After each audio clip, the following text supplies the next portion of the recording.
একদিন আবু ওসমান রাদিয়াল্লাহু তাআলা আনহু হযরত সালমান রাদিয়াল্লাহু তাআলা আনহুর সঙ্গে একটি গাছের নিচে বসেছিলেন।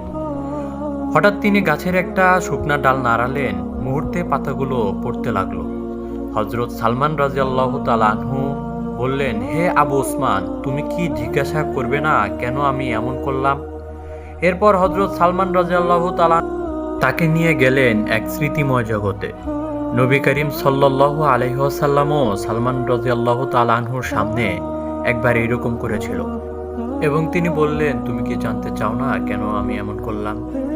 নবী করিম সাল্লাল্লাহু আলাইহি ওয়াসাল্লাম বললেন, যখন কোনো মুসলমান সুন্দরভাবে ওযু করে এবং ৫ ওয়াক্ত নামাজ আদায় করে, তখন তার গুনাহসমূহ এমনভাবে ঝরতে পড়ে যেমন এই পাতাগুলো ঝরে পড়ছে। নামাজ শুধু ইবাদত নয়, এটি আত্মাকে পবিত্র করার একটি মাধ্যম।